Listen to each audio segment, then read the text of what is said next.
Good morning. This is Robert Sin. It is July 1st, 2024, Monday, just before 10 a.m. on the East Coast. It is Canada Day for those north of the border. This is a holiday week. We have the 4th of July on Thursday in the US, Canada Day today. It's always like this. These days don't change very much. It's the first week of July always. But kind of a holiday shortened week. Definitely summer is in the air out there. I hope you're all enjoying your summer very much. Again, before we get into it, if you enjoy my content, if you get value from this video, please hit the like button just down there, and subscribe to my YouTube channel. Also follow me on X so you can get content that I put out on there at CEO Technician and CEO.ca at Goldfinger. And also check out my Substack, Goldfinger Capital. We're going to talk about this post that I wrote, Tradable Rally Insight for Gold. So there's lots of places to get my content. Also, one more thing before we get into it. I'm going to have another video out today, a shorter one focused on junior miners. And I have a special tab up here with a Google Doc on site visits, what I look for on site visits. I'm actually going on a couple of site visits this week. I'm not going to tell you about that in this video, but if you want to learn more about that and then get my reports on those site visits, subscribe to my Substack. Subscribe and pay the whatever $8 a month nominal charge to get my premium content. I'm going to go into what I look for on site visits, some key things I learn and look for on site visits, and some of those, maybe some deal breakers that can show up on a site visit. So we'll delve into that in the premium video later on today. But first, let's just get right into it. So everybody talking about the US election debate between Trump and Biden last Thursday night. I'm not going to really give my opinion, but I'm just going to look at the betting markets here. Market probabilities of who will be the next president, and Biden dropped significantly after Thursday night's performance. And actually, if you add up the probabilities, let's give Biden a 20% chance. Let's round it off. Let's give Trump a 55% chance. So that's adds up to 75%. Well, what's the other 25%? Well, the market is clearly pricing in a different candidate coming in for the Democrats and giving them a roughly 25% probability of being the next president. This is like a competition to see who can do less bad. That's literally who's going to be the next president of the United States, leader of the free world for the next 4 years, the one who can do less bad, not good, not perform really well and wow the world with their ideas and their articulation. No, who can just kind of crawl over the finish line. That's where we're at. And what I found interesting about this, aside from the fact the Democratic Party is in disarray, the country is kind of feeling some shame, some embarrassment. Well, the bond market on Friday, so U.S. Treasuries got sold off. Now, I don't know if we can say the only catalyst was Thursday night's um, abysmal performance by Biden and the mockery of the two arguing about their golf games, but I don't think it was inspiring as to holding U.S. Treasury debt, the full faith and credit of the U.S. government, right? So there's a little bit of a confidence lost there on Thursday night. And, frankly, um, before we get into my first bullet point, I do want to say that the case for gold, I don't know if it's ever been better, quite frankly. And, market timing is tricky, very tricky.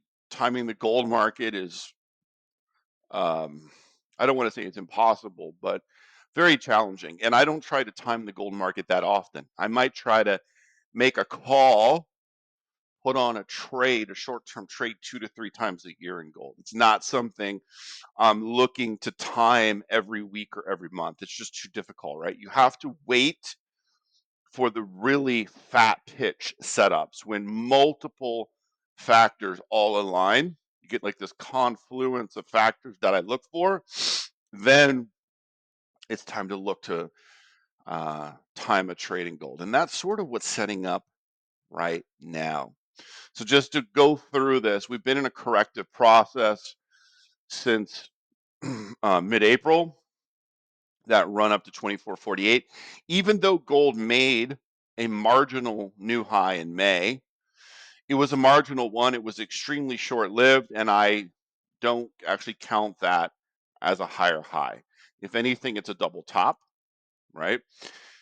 Now, a lot of guys are super bearish because of this double top, and they think that we've got to flush back to 2100 or something. And while that is definitely a possibility that could play out, I don't think that is the highest probability sequence of events, the highest probability outcome here. Okay. And I think this consolidation holding support, and a lot of guys use very specific numbers. Support is 2297, 2286. I generally, especially for these videos, I just use round numbers most of the time. I don't want to complicate it too much. Look, the support is 2300, and a support level is really never an exact dollar number, 2297. If it trades to 2296 is broken support. No, technical analysis doesn't work like that, at least not for me. It's a $2,300 area. So it could drop intraday to 2295 and then rebound back to 2310 by the close, and support wasn't broken.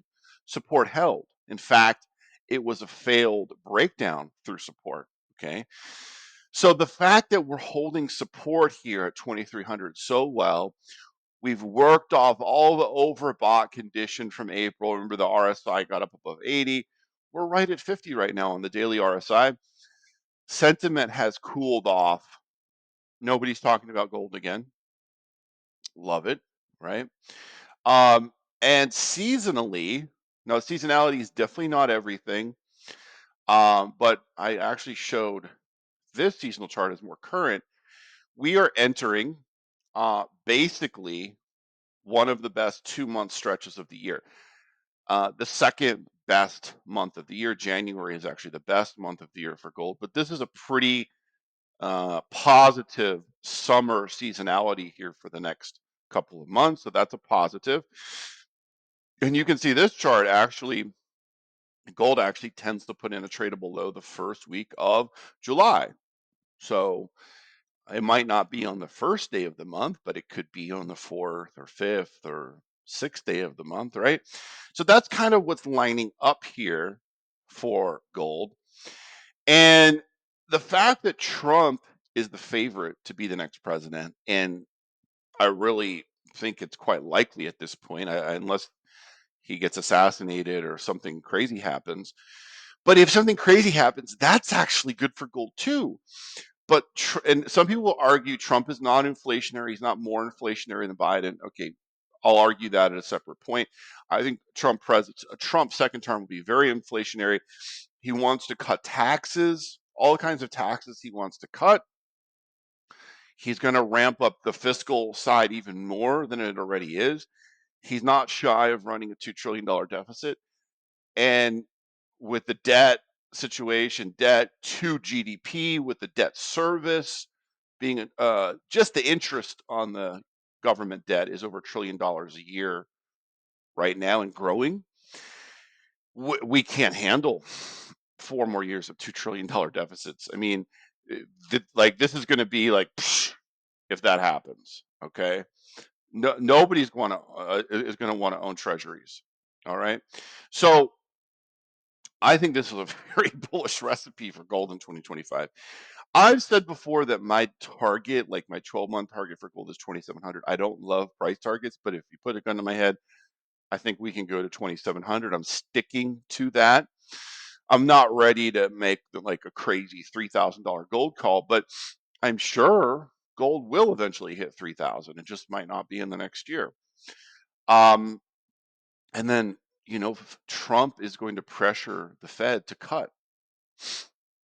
All right. So I don't know. It's pretty bullish. So technically, we really want to see weekly close back above this trend line, and really, I'd rather see it break the series of lower highs. So 2375 is like the level where if gold can close back above that, we can maybe say that a new uptrend has begun. All right. This morning, trading 2335 or something. It's not really moving much. It's probably going to be a low volume, light trading day. And then whatever is happening in the Middle East and all the geopolitics in the world, all of this just adds to the case for gold. And really, I don't think whether it's Trump or Biden, I think the de-dollarization theme is going to continue. Okay, maybe Trump is more of an isolationist, and the de-dollarization theme will be even stronger. I'm not sure. Anyway, so moving on, odds of a September rate hike. So right now the market still thinks it's about a 60% probability of a rate cut. September rate cut. Rate cutting cycle will begin in September, about 60% chance. I think it's higher than that. Really, I do. And I'll tell you why. Retail sales are significantly downshifting. We've seen a lot of data the last couple months showing clear evidence that real, retail sales, inflation adjusted, are now negative. CPI reports, back to back cool CPI reports. So we have a trend now of very tame CPI reports.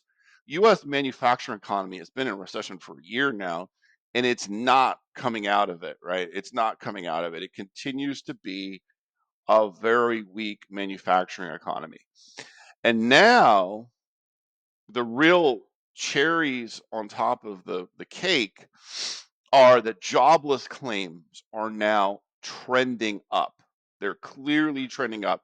It used to be we're getting like these 200K prints every week, 200, 210K. Well, now we're 230 to 240K. That's our new range, and trending up. And then the final one is just core PCE, which is the one that the Fed says it looks at, the one the Fed says it uses. Well, 2.57%. And look at that trend. So there's nothing to think that this trend is not going to continue. So if we just extrapolate another 2 to 3 months down the road, we're going to be at target,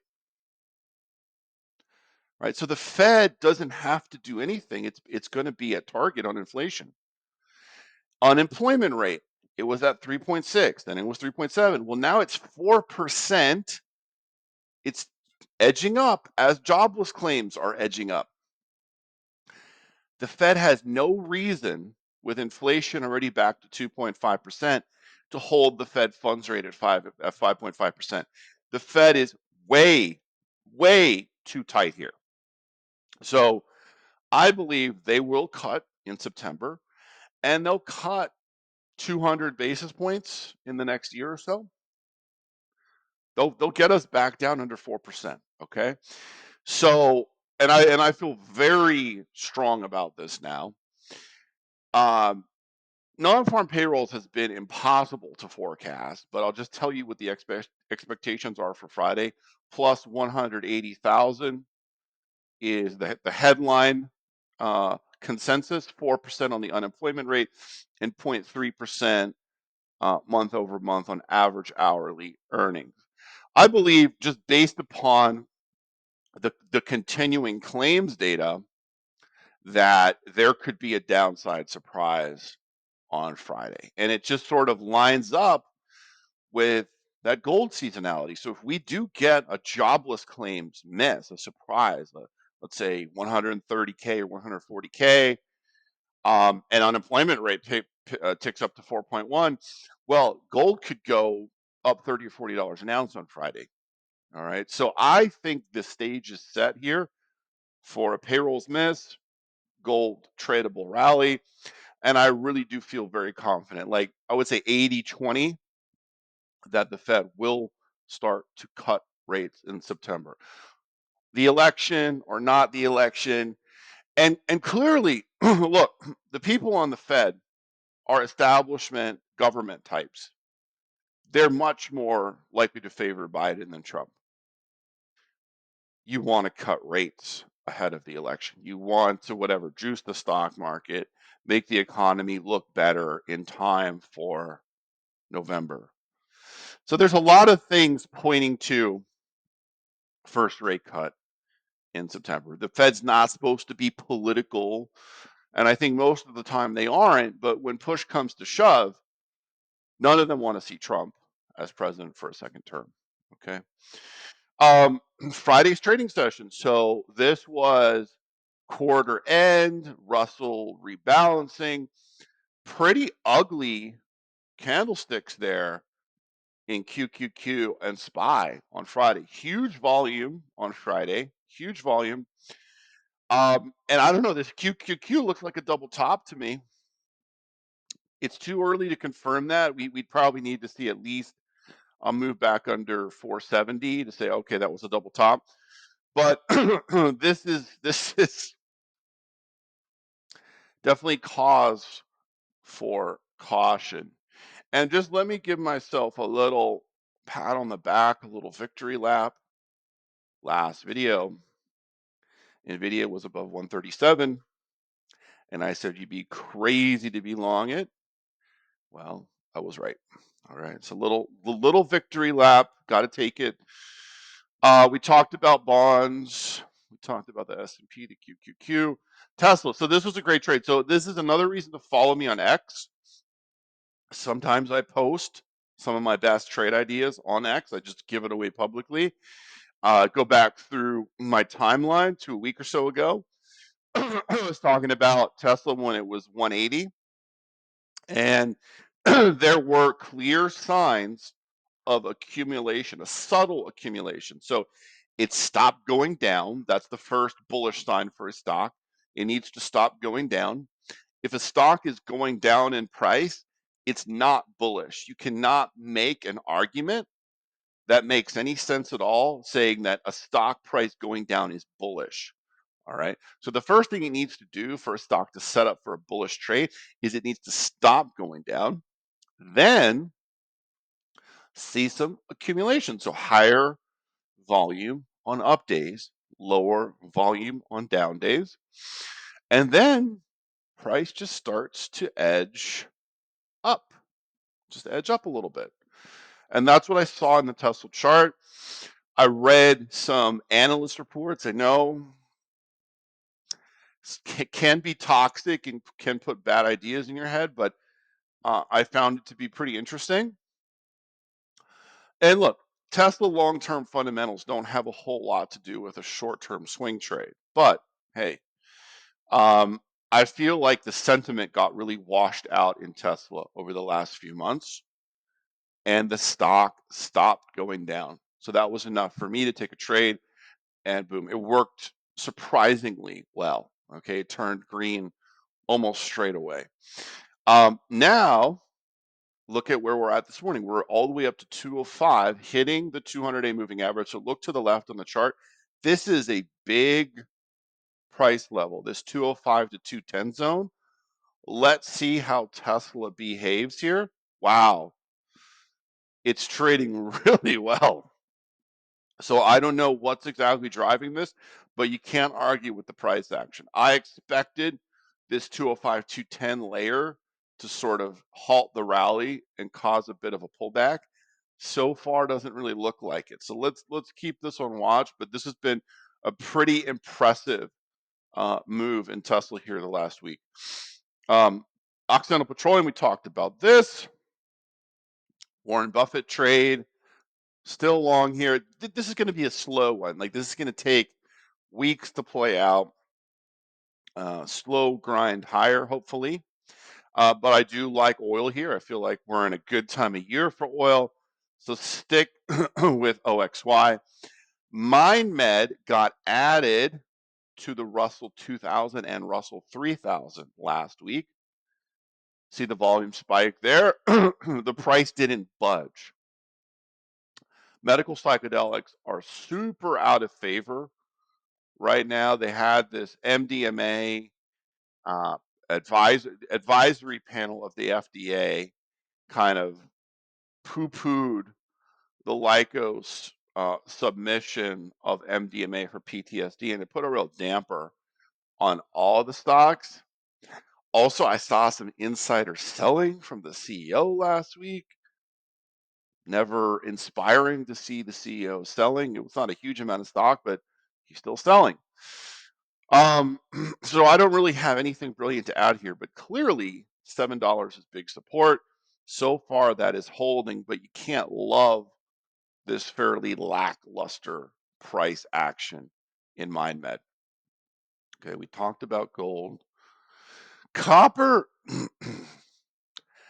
look, it needs to stop going down. It kind of has, but we need more evidence that it stopped going down. I believe the size of the correction is certainly large enough that that could absolutely be it. This 430, 435 area is big support, big price memory. If you go back, uh, there's definitely some potential support in this price range. But seems to still be trading pretty heavy. So maybe the Chinese are still lightening their inventories a little bit. Yeah, so we're basically to the end here. I'll just say that gold miners continue to trade really well. So if there's one more thing to add to the bullish case for gold, it is that the gold mining sector is acting very well.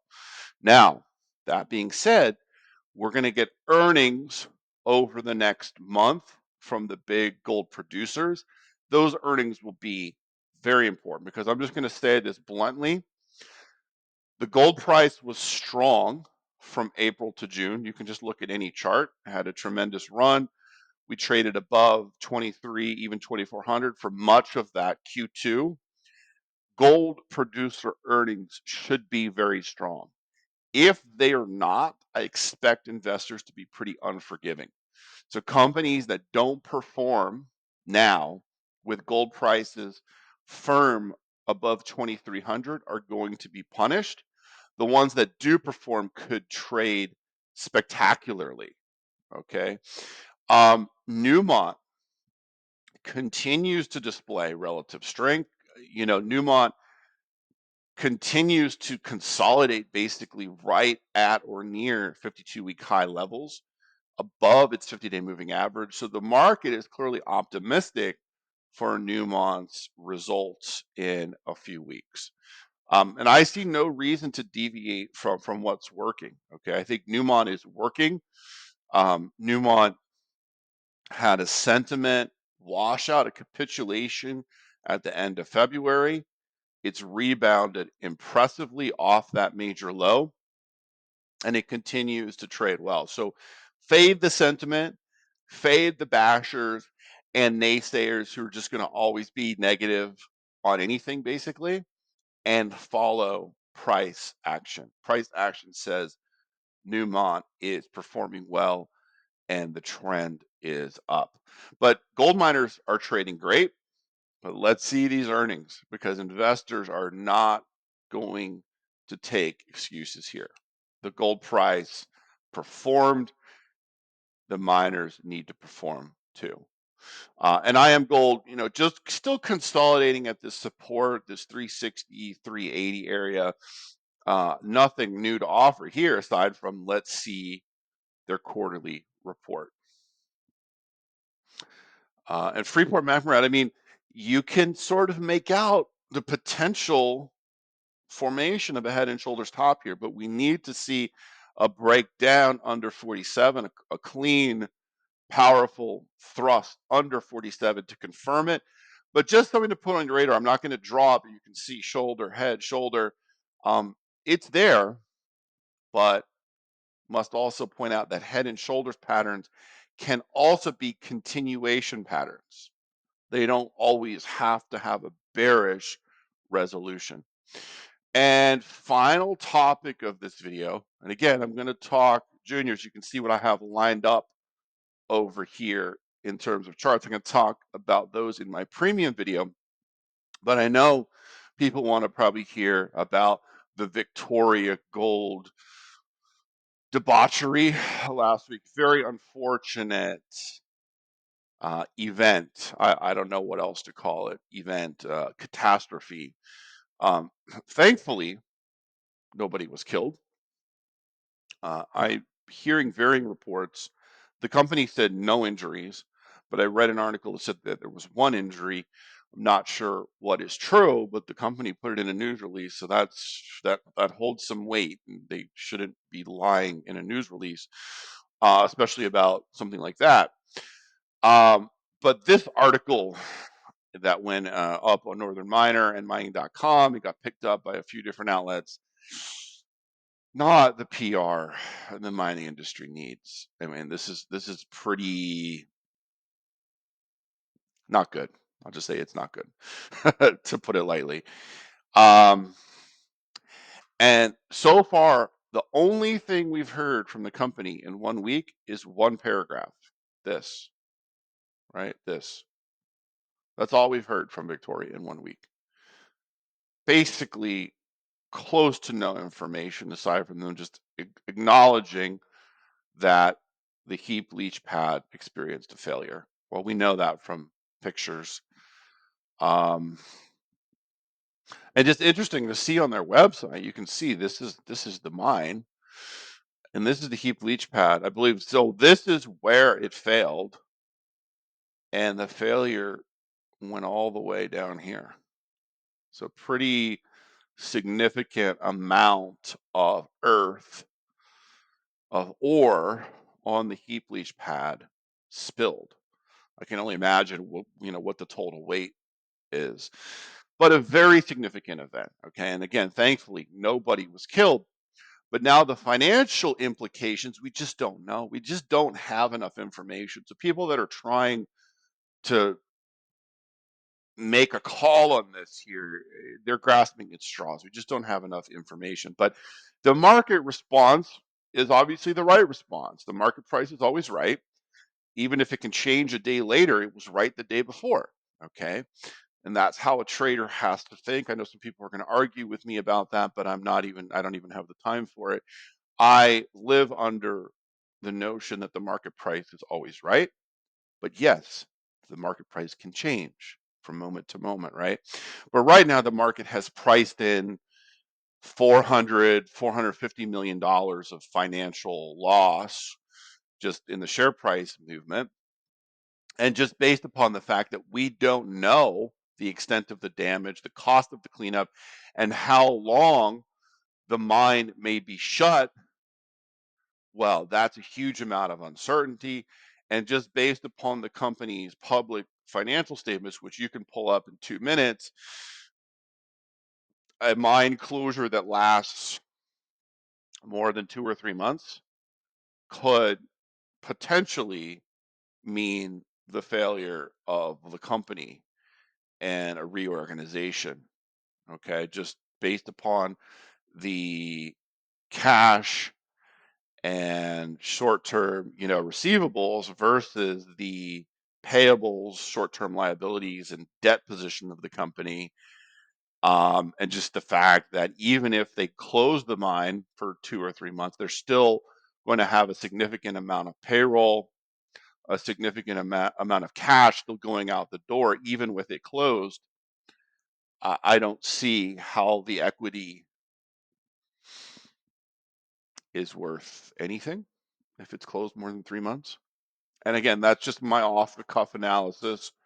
My heart goes out to everybody that's affected by this catastrophe. It's extremely unfortunate. As soon as I heard about it, my heart sank, and I immediately prayed that no life was lost. And thankfully, that is the case. I don't see a play to make on VGCX just because we just don't know enough. But if there is a play, and I talked with Rick Rule about this a little bit on Friday, it would be in the other Yukon companies. Okay, because as Rick Rule said, well, obviously this isn't good for permitting in the Yukon, but what else are they going to do, right? There's 35,000 population in the Yukon, a significant amount of unemployment, and there's not a whole lot of economic opportunities in this vast, expanse of wilderness, right? Where it's freezing cold and tundra 8 months, 9 months out of the year, right? Um, and also very dark for 18 hours of the day, right? So what else are they going to do, right? So mining is one of the key activities for this territory, and Mother Nature blessed the Yukon with an abundance of minerals. So while the near term fallout is certainly quite painful, and the articles that Northern Miner put up are certainly not good optics, not good for sentiment on mining, the reality is the reality. And long term, I think the quality will still perform, right? And so Snowline and Banyan are two that definitely have to pop up on someone's radar if they're looking for maybe trades off of this. Now, Snowline got dropped 15%. That's like over 100 million in market cap in 2 days, based just on this, heap leach pad failure. That seemed too much, and sure enough, the market snapped it back up. Banyan, very similarly, dropped from 29 cents to 19 cents and then rebounded back to 24. Um, so, the market did its trading.